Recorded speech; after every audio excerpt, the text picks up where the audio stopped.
Karena mungkin kalau saya sebenarnya udah kontak dengan ahli digital forensik dari Amerika, Dr. Ismo udah kontak dengan Jepang, Dr. Tifa juga udah dapat. Intinya adalah mereka siap bantu. Tapi memang ketika di Indonesia baru ada Lab 4 dari Polri, mungkin next kita harus punya pikiran ke depan. Oke, tapi kalau sekarang ke depan itu negara-negara seperti Amerika, Kanada, Virginia bahkan dia punya Virginia namanya adalah Virginia Department of Forensic Science. Bahkan Filipina pun udah pernah. Jadi nggak apa-apa kalau sekarang kita tunggu hasil dari Lab 4, kita hormati. Tetapi harus terbuka, ijazahnya ditunjukkan ke masyarakat dan setidaknya kita bisa lihat hasilnya detail Mbak, kayak kita uji lab. SGOT, SGPT berapa, gula darah berapa, jangan hanya hasilnya itu satu kalimat saja, ini asli atau ini tidak asli. Kalau hasil itu detail rinci, insya Allah kita hormati, tapi kalau hasil itu tampak mengada-ada ya jangan begitulah gitu hasil itu. Oke, kalau dari Mas Freddy harusnya tunjukin aja ijazahnya. Iya, jadi begini ya.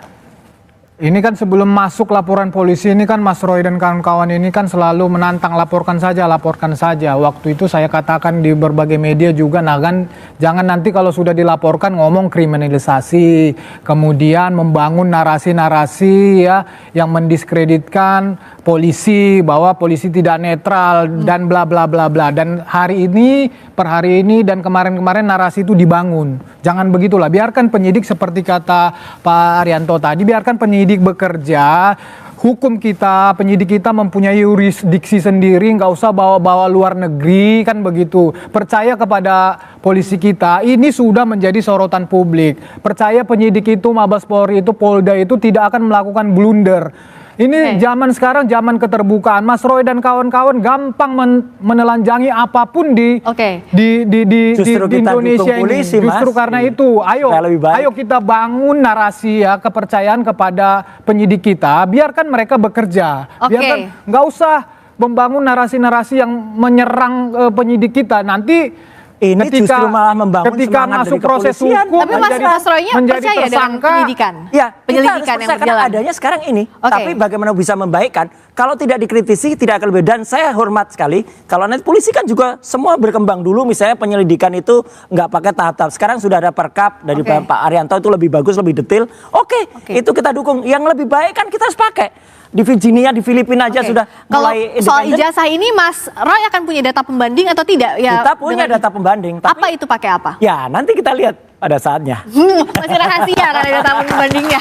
Oke, Pak Arianto, apakah bisa data pembanding tadi dilakukan dalam proses penyelidikan? Saya akan pesan-pesan saya ya. Gini. Tolong, ini kasus sekarang sudah kepada ranah pidana dan sudah on the right track. Percayakan kepada penyidik. Ya itu nanti akan dicek ya secara saintifik, kemudian pakai analog ataupun dicari apakah ijazah itu betul-betul asli apa tidak. Pembuktiannya tidak hanya pembandingan dokumen, tetapi dari sumbernya itu dicari semua. Termasuk saksi tadi itu Pak itu yang dibilang itu saksi memberatkan atau meringankan, semua harus masuk. Nah, pesan saya pada polisi ya, tolong Pak polisi sekarang terbuka. Jangan model-model menutup keterangan. Kami sudah periksa 10 saksi, ini siapkan saksi. Ini bukan keterangan itu. Menurut saya sebutkan aja, kami sudah ngambil saksi A, ngomongnya dia begini. Saksi B ngomongnya begini. Semua dibuka aja di publik ya. Sehingga berkas yang dibikin oleh polisi itu betul-betul apa yang didapat di lapangan. Karena ya kecurangan penyidik itu kadang-kadang begini, suka-suka datanya banyak, tapi hanya dipilih-pilih yang dikirim ke jaksa. Makanya dalam kasus ini dituntut polisi yang jujur, penyidik yang jujur. Artinya apa? Semua alat bukti dikumpulkan, dimasukkan berkas, dikirim ke jaksa. Jaksa yang jujur juga. Jangan sampai nanti buktinya dikurangi atau tuntutannya dimanipulasi.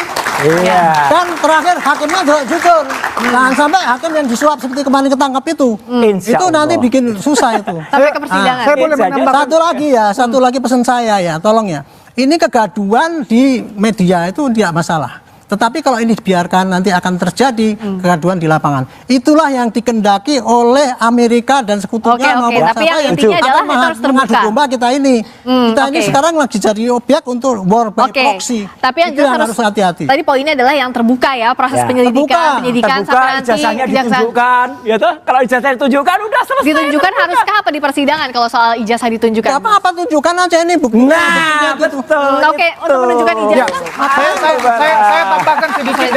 Saya tambahkan sedikit dari Pak Arianto. Setuju atau enggak? Nah, ketika sudah masuk ke proses persidangan, Ya, jadi proses persidangan pidana itu pembuktiannya itu kebenaran material. Ya. Kebenaran material itu adalah hakim, termasuk para pihak di situ, jaksa, pembela, segala macam akan membuktikan kebenaran-kebenaran material, akan menggali dari pihak manapun, dari pihak terdakwa, kalau nanti jadi terdakwa, baik dari pihak jaksa juga akan melakukan pembuktian yang terbuka, yang misalnya dalam hal ini terdakwa merasa ada yang kurang, ada yang ditutupi, di situ semua akan bisa ditampilkan dan disaksikan oleh rakyat Indonesia. Bila perlu nanti ditayangkan, kalau hakim tidak keberatan, nanti akan ditampilkan semua di dalam persidangan. Jangankan saya persidangan. Kemarin Ibu Mega aja udah mengatakan dari awal kalau itu ditunjukkan selesai. Hari ini hormat saya untuk PKB. PKB juga mendukung itu. Ayo parpol-parpol yang dukung ini. Oke. Nah, kalau dari Prof Adi ini kan jadinya kemana-mana. Tapi dalam proses pembuktiannya sampai ke persidangan, itu apa sih yang harus ditunjukkan ke publik, baik itu laporan pidana maupun gugatan perdatanya, Prof Adi? Saya nggak masuk ke pokok perkara, tapi saya menjelaskan alurnya. Jadi setelah dinyatakan mediasi tidak berhasil, kami serahkan ke majelis pengawas perkara, pemeriksa perkara. Nanti majelis hakim akan melihat, membuat satu penetapan kalau penggugat tidak beritikat baik, gugatannya tidak akan diterima. Kemudian kalau yang tergugat tidak beritikat baik, ada penetapan dari pengadilan bahwa tergugat tidak beritikat baik. Kemudian hakim melakukan pemeriksaan perkara. Jadi perkara nanti bisa tidak diterima seperti katakan oleh tadi pembicara sebelumnya, bisa juga nanti diperiksa tapi dinyatakan ditolak atau diterima. Jadi ada 3 alternatif itu, Mbak Veska. Oke, kalau untuk pihak UGM kampus apakah masih perlu klarifikasi? Karena gugatan terhadap UGM juga kan masih akan 22 Mei di Pengadilan Negeri Sleman. Kalau khusus untuk KPU, kemudian untuk tergugat KPU, tergugat SMU 6, tergugat UGM, nampaknya kita sudah upayakan untuk bisa berdamai dengan penggugat. Minta doanya aja. Amin. Semoga nanti di pertemuan Rabu untuk 3 tergugat 2, 3 dan 4 bisa berdamai. Jadi ada yang di PN Solo, ada juga yang di PN Sleman, kalau itu rektor, dekan, hingga dosen dan sebagainya. Jadi dari masing-masing, Mas Roy maupun Mas Freddy yakin punya bukti yang kuat sampai ke proses hukum terakhir, sampai ke persidangan? Yakin dong, dan seluruh rakyat Indonesia melihat ini dan kejujuran. Itu kata Pak Kasmujo, itu yang penting. Tepuk tangan untuk Mas Roy, katanya yakin banget nih sampai ke persidangan. Kalau dari Mas Freddy, apa lagi yang harus ditakutkan? Apakah harusnya ya sudah ada bukti saja sampai ke persidangan? Ya, halo teman-teman, kembali bersama saya di channel ini. Salam inspirasi, salam NKRI, harga mati. Di channel Indonesia 2045 yang membahas seputar politik, pendidikan, hingga budaya. Ya tentu perdebatan dari Bung Roy Suryo, ada dari pendukungnya Pak Jokowi, dan ada dari purnawirawan polisi itu kalau nggak salah ya. Dan tentu soal ijazah Jokowi yang dituduh palsu, dan tadi juga Bung Roy Suryo menyampaikan tunjukkan saja, kita punya kok ahli dari Amerika siap turun.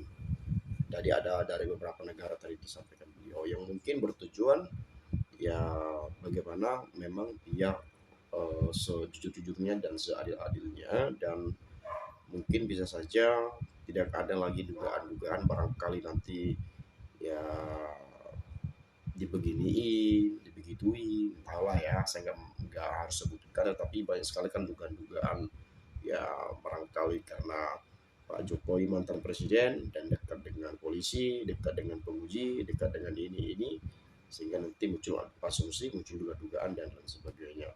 Tapi kalau dari pihak keluar yang mungkin menguji, meneliti dengan kepakarannya, ya barangkali itu bisa dipercaya gitu ya maksudnya.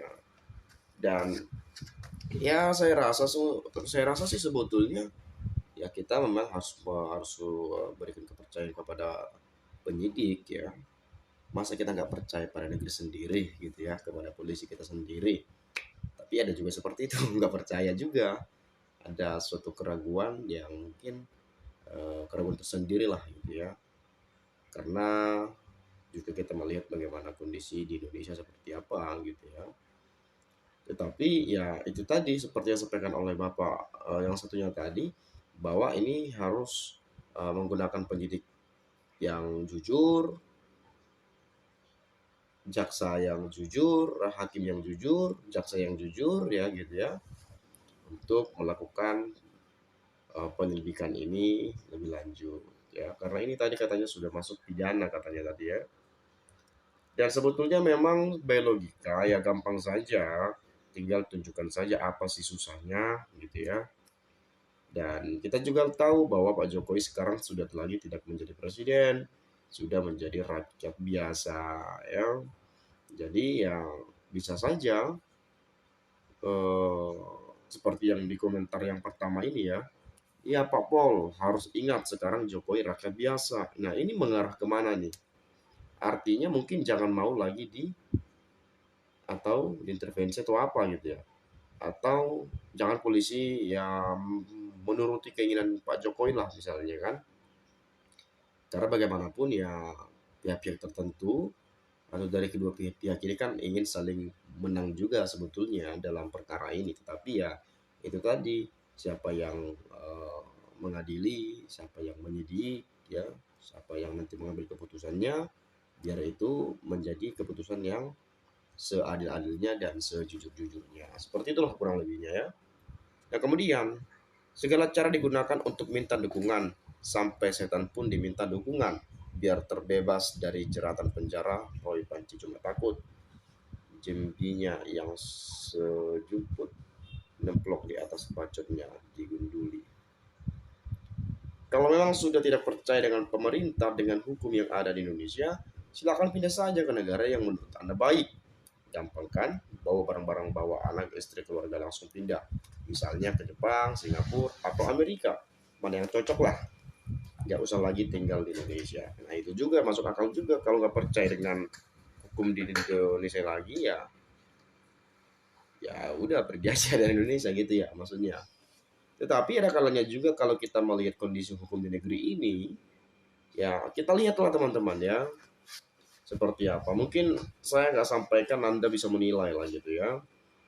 Tapi ya tidak semua seperti itu. Makanya tadi ada yang mengatakan bahwa harus yang menangani ini penyidik yang jujur, yang adil, jaksa yang jujur, hakim yang jujur. Coba misalnya, hakim aja ada loh yang korupsi.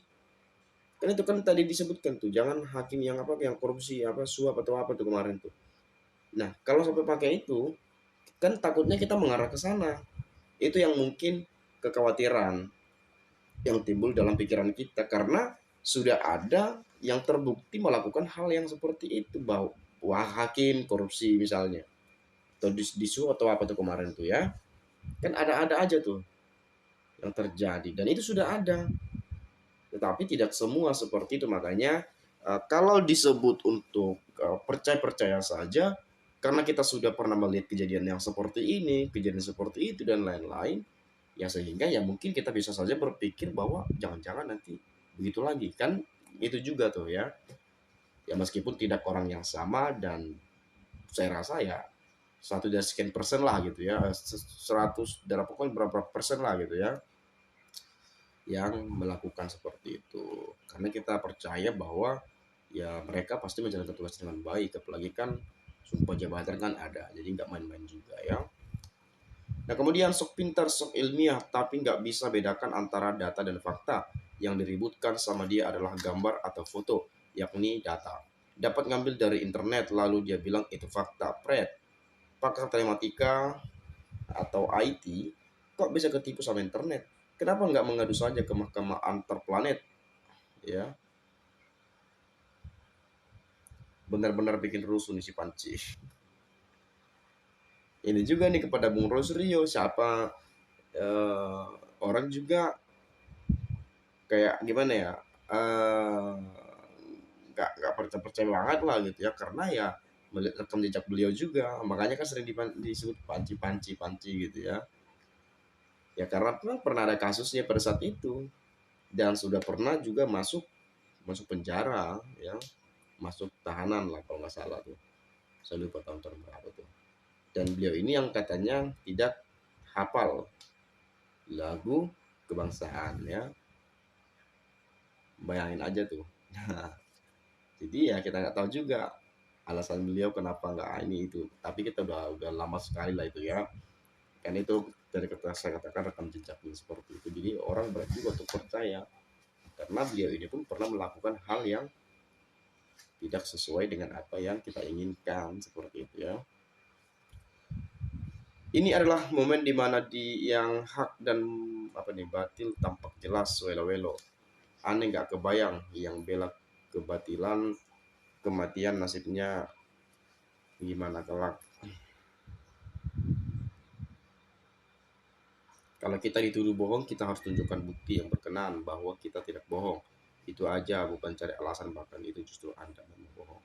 Nah, itu juga yang menjadi persoalannya, yang menjadi tantangannya kan.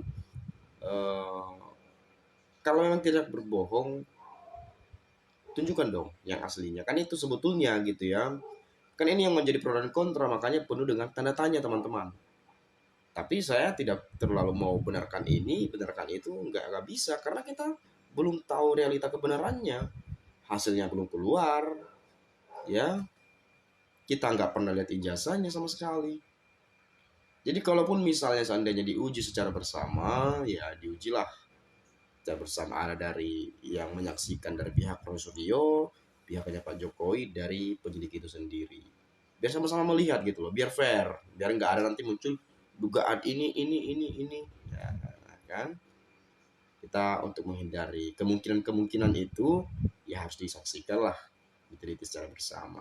Mungkin itu saja lah teman-teman yang dapat saya sampaikan. Kurang lebihnya saya minta maaf. Sekali lagi terima kasih, saya ucapkan salam inspirasi, salam NKRI, harga mati.